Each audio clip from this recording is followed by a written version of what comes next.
आज मैं तुम्हें कोई मोटिवेशन का नारा नहीं देने वाला।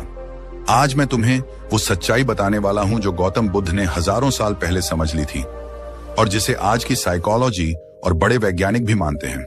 क्योंकि अगर तुम इस एक बात को समझ गए तो तुम्हारी आधी परेशानियां आज ही खत्म हो जाएंगी। ओवर थिंकिंग का मतलब ये नहीं है कि तुम ज्यादा बुद्धिमान हो। इसका मतलब ये है कि तुम्हारा दिमाग बिना ब्रेक के दौड़ रहा है। मनोविज्ञान कहता है कि हमारा दिमाग एक मशीन की तरह है जो लगातार पैटर्न बनाता है।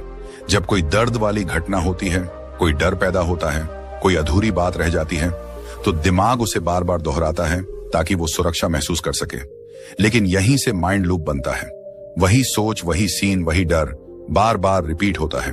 वैज्ञानिक इसे रूमिनेशन कहते हैं, मतलब पुराने या आने वाले समय की बातों में बार बार उलझे रहना। हार्वर्ड यूनिवर्सिटी की रिसर्च बताती है कि इंसान का दिमाग लगभग 47% समय वर्तमान में नहीं होता। वो या तो अतीत में फंसा रहता है या भविष्य में भटकता रहता है, और यही भटकाव धीरे धीरे इंसान को अंदर से खोखला कर देता है। सोचो, पुराने झगड़े याद आते हैं। वो एक बात जो किसी ने सालों पहले कही थी आज भी चुभती है। भविष्य की चिंता सताती है, नौकरी मिलेगी या नहीं, पैसा होगा या नहीं, रिश्ते टिकेंगे या नहीं। किसी का मैसेज सीन पर छोड़ दिया जाए तो दिल में तूफान आ जाता है। करियर का प्रेशर, समाज की उम्मीदें, परिवार की अपेक्षाएं, और इन सब के बीच तुम अकेले बैठकर अपने ही दिमाग से लड़ रहे होते हो। बाहर से लोग तुम्हें हंसता हुआ देखते हैं, लेकिन अंदर डर बैठा होता है। बाहर से तुम मजबूत दिखते हो, लेकिन अंदर टूटे हुए होते हो। यही ओवरथिंकिंग का सबसे खतरनाक असर है। ये तुम्हें चुपचाप मारती है। मनोवैज्ञानिक कहते हैं कि लगातार ओवरथिंकिंग करने से कॉर्टिसोल नाम का स्ट्रेस हार्मोन बढ़ जाता है। यही हार्मोन एंजाइटी, डिप्रेशन, नींद की कमी, गुस्सा और थकावट पैदा करता है। अल्बर्ट आइंस्टीन ने कहा था, we can not solve our problems with the same thinking that created them. यानी जिस सोच ने समस्या पैदा की है उसी सोच से समाधान नहीं मिलेगा। लेकिन हम उल्टा करते हैं। हम और सोचते हैं और सोचते हैं और खुद को और गहरे गड्ढे में धकेलते जाते हैं। अब यहां आता है गौतम बुद्ध का ज्ञान, जो सीधा दिल पर चोट करता है। बुद्ध ने कहा था, दुख का कारण परिस्थितियां नहीं है, दुख का कारण तुम्हारी पकड़ है। तुम किसी बात को पकड़ लेते हो, किसी इंसान को पकड़ लेते हो, किसी डर को पकड़ लेते हो, किसी उम्मीद को पकड़ लेते हो, और वही पकड़ तुम्हें जकड़ लेती है।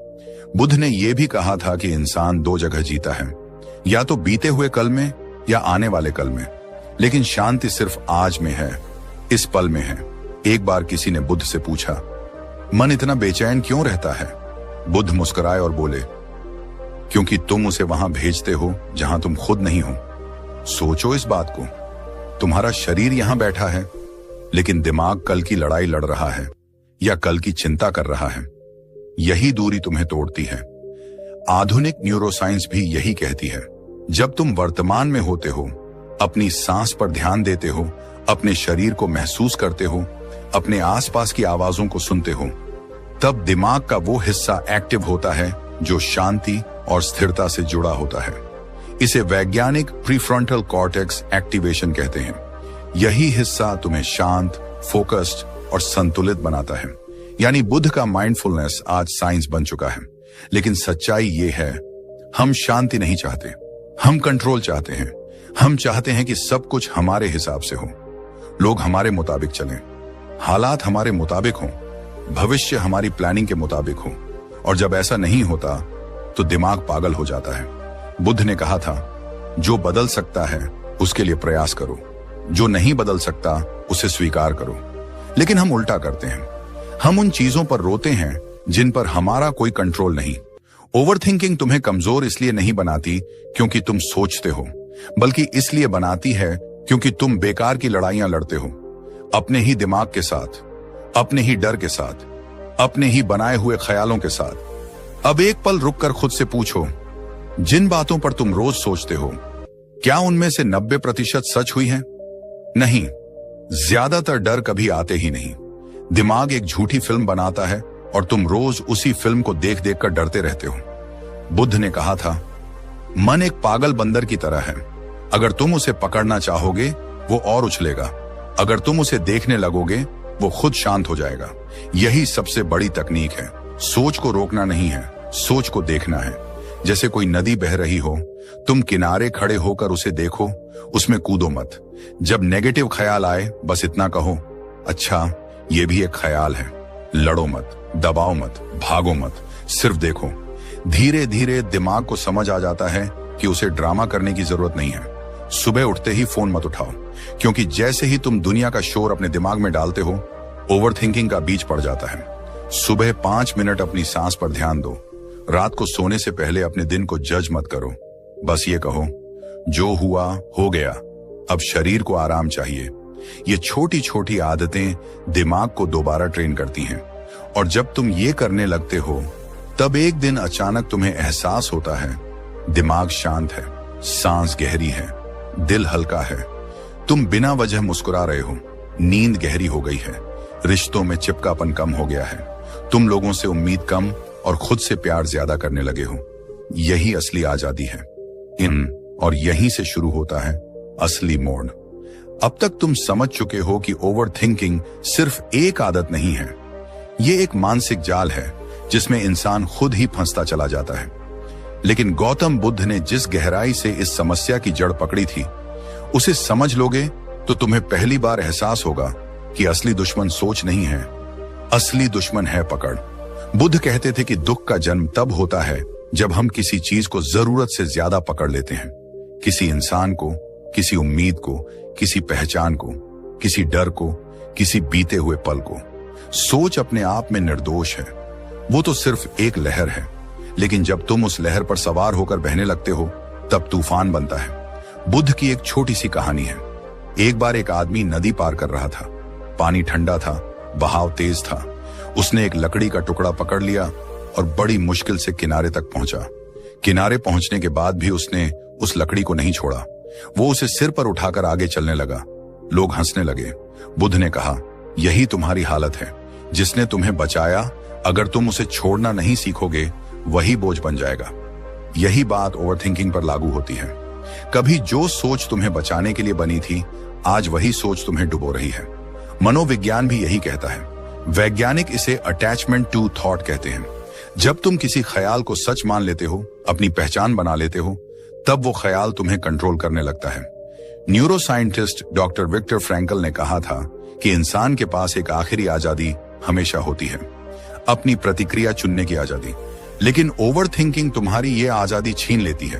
तुम हालात पर नहीं, अपने विचारों पर गुलाम बन जाते हो।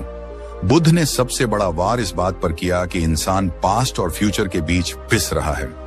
बीता हुआ कल खत्म हो चुका है, लेकिन तुम उसे रोज जिंदा करते हो। आने वाला कल अभी आया नहीं, लेकिन तुम उसे रोज डर के साथ जीते हो। और जो सच में मौजूद है, ये पल, ये सांस, ये शरीर, इसे तुम नजरअंदाज कर देते हो। बुद्ध कहते थे, जो वर्तमान में जीना सीख गया, उसने दुख का दरवाजा बंद कर दिया। आज साइंस इसे प्रेजेंट मोमेंट अवेयरनेस कहती है। रिसर्च बताती है कि जब इंसान वर्तमान में होता है, तब दिमाग का डर पैदा करने वाला हिस्सा शांत हो जाता है और शांति से जुड़ा हिस्सा एक्टिव हो जाता है। यानी बुद्ध का ज्ञान हजारों साल बाद लैब में साबित हो चुका है। अब एक कड़वी सच्चाई सुनो, जिन डर से तुम रोज लड़ते हो, उनमें से 90% कभी सच नहीं होते। तुम्हारा दिमाग एक झूठी फिल्म बनाता है। उसमें तुम हारते हो, लोग तुम्हें छोड़ देते हैं, तुम फेल हो जाते हो, सब खत्म हो जाता है, और तुम रोज उस फिल्म को देखकर डरते रहते हो। बुद्ध ने कहा था, मन एक कुशल झूठा है। वो कहानी बनाता है, भविष्य की कल्पना करता है, बीते हुए दर्द को रंग देता है, और तुम उसे सच मान लेते हो। यहीं से समस्या पैदा होती है। समस्या बाहर नहीं है, समस्या अंदर है। तू हालात से नहीं हारता, तू अपने ही विचारों से हारता है। अब सवाल यह है, इससे बाहर कैसे निकला जाए? बुद्ध ने कभी जादू नहीं सिखाया, उन्होंने अभ्यास सिखाया। पहला अभ्यास है वर्तमान में लौटना। जब भी दिमाग भागे, सांस पर वापस आओ। सांस तुम्हारा लंगर है, वो हमेशा अभी में होती है। जब तुम गहरी सांस लेते हो और उसे महसूस करते हो, दिमाग धीरे धीरे शांत होने लगता है। साइंस कहती है कि धीमी सांस लेने से नर्वस सिस्टम शांत होता है और एंजाइटी कम होती है। बुद्ध इसे आनापान सती कहते थे, सांस की जागरूकता। दूसरा अभ्यास है देखना, लड़ना नहीं। तुम सोच को दुश्मन मत बनाओ। जब कोई नेगेटिव ख्याल आए, उसे हटाने की कोशिश मत करो, बस उसे देखो। जैसे आसमान में बादल आते हैं और चले जाते हैं। तुम आसमान बनो, बादल नहीं। बुद्ध कहते थे, जो तुम देख सकते हो वो तुम नहीं हो। जब तुम सोच को देखते हो तब तुम उससे अलग हो जाते हो। यही असली आजादी है। तीसरा अभ्यास है स्वीकार करना। बहुत सारी चीजें तुम्हारे कंट्रोल में नहीं है। लोग बदलेंगे, हालात बदलेंगे, जिंदगी अनिश्चित है। जितना तुम कंट्रोल करने की कोशिश करोगे उतना दुख बढ़ेगा। बुद्ध ने कहा था, जो बदल नहीं सकता उसे स्वीकार करो, यही शांति की शुरुआत है। मनोविज्ञान इसे रेडिकल एक्सेप्टेंस कहता है। जब तुम सच को स्वीकार कर लेते हो तब दिमाग लड़ना बंद कर देता है। चौथा अभ्यास है मौन। दिन में कम से कम 10 मिनट बिना मोबाइल, बिना शोर, बिना बात किए बैठो। सिर्फ सांस लो, सिर्फ महसूस करो। आज की दुनिया में सबसे खतरनाक चीज है शोर, बाहर का भी और अंदर का भी। मौन तुम्हें खुद से मिलाता है। बुद्ध ने वर्षों तक मौन का अभ्यास किया था क्योंकि वो जानते थे कि शांति शब्दों से नहीं, खामोशी से पैदा होती है। और पांचवां अभ्यास है थॉट डिटॉक्स। तुम जो देखते हो वही सोच बनता है। अगर दिन भर नेगेटिव खबरें, सोशल मीडिया ड्रामा, तुलना, गुस्सा, फेक लाइफ देखोगे तो दिमाग जहरीला ही बनेगा। बुद्ध ने कहा था, जैसा भोजन शरीर को बनाता है वैसा ही मानसिक भोजन मन को बनाता है। आज इसका मतलब है स्क्रीन का इस्तेमाल समझदारी से करो। जो चीज तुम्हें बेचैन करती है उसे दूरी बनाओ। धीरे धीरे जब तुम ये अभ्यास करते हो तो एक दिन तुम नोटिस करते हो कि दिमाग की आवाज धीमी हो गई है। तुम बिना वजह परेशान नहीं होते। तुम हर बात पर रिएक्ट नहीं करते। तुम ज्यादा सुनते हो, कम बोलते हो, ज्यादा महसूस करते हो, कम डरते हो। यही वो अवस्था है जिसे बुद्ध ने उपेक्षा कहा, संतुलन। और अब अंत में एक बात दिल में बैठा लो, तुम खराब नहीं हो, तुम्हारा दिमाग खराब नहीं है, तुम बस जागरूक नहीं हो। जैसे अंधेरे कमरे में रस्सी को सांप समझ लिया जाए, डर सांप से नहीं गलत देखने से पैदा होता है। जैसे ही रोशनी आती है डर खत्म हो जाता है। जागरूकता वही रोशनी है। आज से एक छोटा सा वादा करो अपने आप से, जब भी दिमाग भागेगा तुम उसे इस पल में वापस लाओगे, सांस से, मौन से, जागरूकता से। यही बुद्ध का रास्ता है, यही विज्ञान का सच है, और यही तुम्हारी ओवर थिंकिंग से आजादी का दरवाजा है। और जब तुम इस रास्ते पर चलना शुरू करते हो तब असली बदलाव किताबों में नहीं, तुम्हारी रोज की आदतों में दिखाई देने लगता है। क्योंकि बुद्ध ने कभी ये नहीं कहा कि ज्ञान सुन लेने से जीवन बदल जाएगा। उन्होंने कहा था, अभ्यास करो, रोज, लगातार, बिना रुके। इसलिए अब बात करते हैं उस सुबह की और उस रात की जो तुम्हारे पूरे दिन की दिशा तय करती है। सुबह जब तुम्हारी आंख खुलती है उसी पल दिमाग एक खाली कागज की तरह होता है। लेकिन ज्यादातर लोग उस खाली कागज पर सबसे पहले दुनिया का कचरा लिख देते हैं। उठते ही मोबाइल, नोटिफिकेशन, मैसेज, खबरें, तुलना, डर, और फिर कहते हैं कि पूरा दिन भारी क्यों लग रहा है। बुद्ध कहते थे, जैसे तुम दिन की शुरुआत करते हो वैसी ही तुम्हारी चेतना बनती है। मनोविज्ञान भी यही कहता है। न्यूरोसाइंस बताती है कि जागने के पहले 20 मिनट में दिमाग सबसे ज्यादा प्रभावशील होता है। इस समय जो भी सोच तुम डालते हो वही पैटर्न पूरे दिन चलता है। इसलिए सुबह उठते ही सबसे पहले अपने शरीर को महसूस करो। आंख खुलते ही एक गहरी सांस लो, फिर एक और, फिर एक और। खुद से कुछ मत मांगो, बस इतना महसूस करो कि तुम जिंदा हो। बुद्ध इसे सचेत जागरण कहते थे। इसके बाद उठते ही फोन मत उठाओ। ये छोटी सी आदत तुम्हारे दिमाग को गुलाम बनने से बचाती है। अगर हो सके तो 5 मिनट आंख बंद करके बैठो। सांस को आते जाते देखो, जब ख्याल आए उन्हें जाने दो। यही अभ्यास धीरे धीरे तुम्हारे दिमाग को ट्रेन करता है कि हर ख्याल पर कूदना जरूरी नहीं है। अब बात करते हैं रात की, क्योंकि ओवर थिंकिंग सबसे ज्यादा रात को ही हमला करती है। जैसे ही लाइट बंद होती है दिमाग अपना थिएटर खोल देता है। पुरानी बातें, अधूरी बातें, डर, पछतावा। बुद्ध कहते थे, सोने से पहले मन को हल्का करो, नहीं तो नींद शरीर की होगी, आत्मा की नहीं। मनोविज्ञान कहता है कि सोने से पहले की सोच नींद की क्वालिटी और अगले दिन के मूड को तय करती है। सोने से पहले खुद से लड़ना बंद करो। दिन भर में जो हुआ उसे बदल नहीं सकते। बस एक छोटा सा अभ्यास करो। बिस्तर पर लेटकर 3 चीजें याद करो जिनके लिए तुम आभारी हो। बहुत बड़ी नहीं, छोटी भी चलेगी। एक अच्छी सांस, किसी का मुस्कुरा देना, आज का खाना। ये अभ्यास दिमाग को कमी से निकालकर संतोष में लाता है। इसके बाद 2 मिनट आंख बंद करके सांस को महसूस करो। अगर ख्याल आए उन्हें जाने दो। बुद्ध कहते थे, रात को सोते समय जो छोड़ देता है वही सुबह हल्का उठता है। और एक बात बहुत जरूरी है, सोने से पहले फोन स्क्रीन से दूरी बनाओ। नीली रोशनी दिमाग को जागने का सिग्नल देती है। वैज्ञानिक इसे मेलाटोनिन सप्रेशन कहते हैं। यही वजह है कि फोन देखने के बाद नींद नहीं आती। बुद्ध के समय फोन नहीं थे, लेकिन उन्होंने ये जरूर कहा था कि सोने से पहले इंद्रियों को शांत करो। आज के जमाने में इसका मतलब है स्क्रीन कम, शांति ज्यादा। अब बात करते हैं उस तकनीक की जो ओवरथिंकिंग की जड़ पर वार करती है। इसे मैं कहूंगा सोच बदलने की कला। बुद्ध कहते थे, तुम्हारा मन ही तुम्हारा संसार बनाता है। मनोविज्ञान इसे कॉग्निटिव रीफ्रेमिंग कहता है। मतलब एक ही घटना को देखने का नजरिया बदल देना। जब भी तुम्हारे दिमाग में यह सवाल आए, मेरे साथ ही क्यों, तो उसी पल खुद से दूसरा सवाल पूछो, यह मुझे क्या सिखा रहा है। यह छोटा सा बदलाव तुम्हें पीड़ित से विद्यार्थी बना देता है। जब तुम कहते हो मेरे साथ बुरा हुआ, तुम कमजोर बनते हो। जब तुम कहते हो मुझे कुछ सीखने मिला, तुम मजबूत बनते हो। महान वैज्ञानिक कार्ल युंग ने कहा था, जब तक तुम अपने अचेतन को सचेत नहीं बनाओगे, वो तुम्हारी जिंदगी को चलाएगा और तुम उसे किस्मत कहोगे। बुद्ध भी यही कहते थे कि जागरूकता ही मुक्ति है। हर बार जब नेगेटिव सोच आए, उसे पकड़कर बदलने की कोशिश मत करो, बस उसका मतलब बदल दो। अगर दिमाग कहे मैं फेल हो गया, तो कहो मैं सीख रहा हूं। अगर कहे मैं कमजोर हूं, तो कहो मैं ट्रेनिंग में हूं। यह झूठ नहीं है, यह दिशा बदलना है। धीरे धीरे जब तुम ये अभ्यास करते हो, तब दिमाग का पैटर्न बदलता है। न्यूरोसाइंस इसे न्यूरोप्लास्टिसिटी कहती है। मतलब दिमाग नए रास्ते बनाता है। जैसे जंगल में बार बार चलने से रास्ता बन जाता है, वैसे ही बार बार सही सोच से नया मानसिक रास्ता बनता है। बुद्ध ने इसे हजारों साल पहले संस्कार परिवर्तन कहा था। आज साइंस उसे ब्रेन रिवायरिंग कहती है। नाम अलग है, सच एक है। और फिर एक दिन ऐसा आता है जब तुम अचानक महसूस करते हो कि अंदर का शोर कम हो गया है।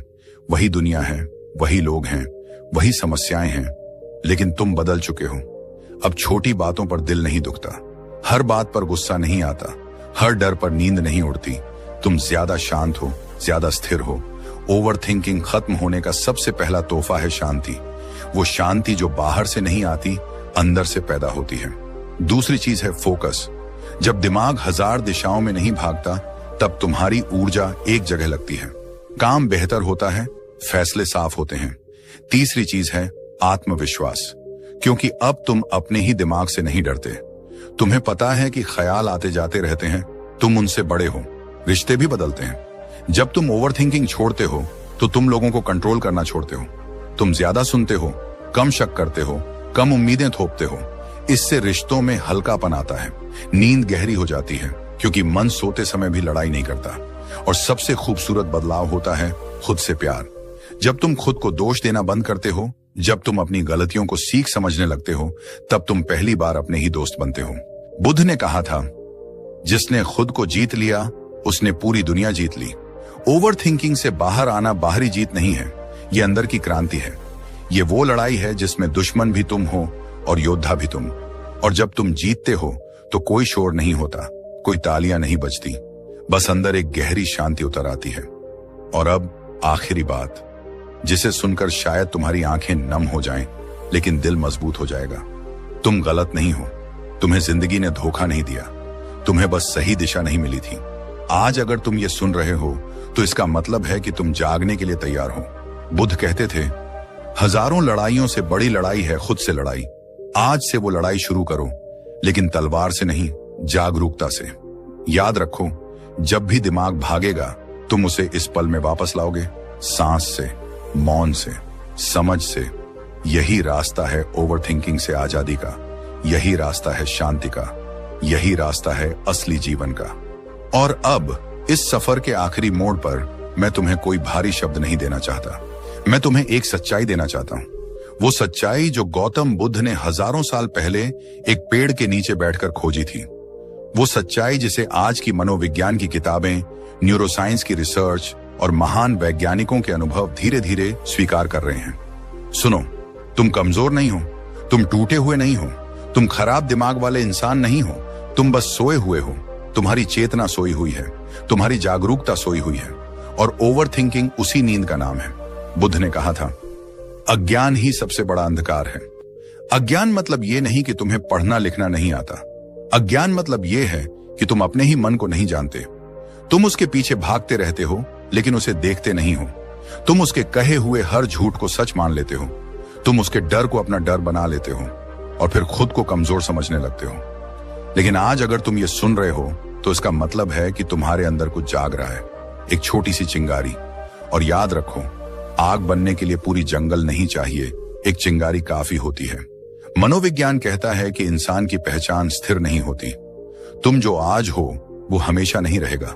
तुम्हारा दिमाग बदल सकता है, तुम्हारी आदतें बदल सकती हैं, तुम्हारी सोच बदल सकती है। महान वैज्ञानिक विलियम जेम्स ने कहा था, मनुष्य की सबसे बड़ी खोज यह है कि वह अपनी मानसिक अवस्था बदलकर अपनी जिंदगी बदल सकता है। बुद्ध ने यही बात अलग शब्दों में कही थी, मन ही सब कुछ है। जैसा तुम सोचते हो वैसे बनते हो। फर्क सिर्फ भाषा का है, सच्चाई एक ही है। अब सवाल ये नहीं है कि तुम कितनी बड़ी छलांग मार सकते हो। असली सवाल ये है कि क्या तुम आज एक छोटा कदम उठा सकते हो? क्योंकि परिवर्तन शोर से नहीं आता, रोज की छोटी छोटी आदतों से आता है। आज अगर तुम सिर्फ एक गहरी सांस लेकर अपने दिमाग को शांत करना सीख लो, तो ये छोटा कदम कल तुम्हारी पूरी जिंदगी की दिशा बदल सकता है। आज अगर तुम फोन उठाने से पहले खुद को महसूस करना सीख लो, तो ये छोटा कदम तुम्हें गुलामी से आजादी की तरफ ले जा सकता है। बुद्ध ने कहा था, बूंद बूंद से ही घड़ा भरता है।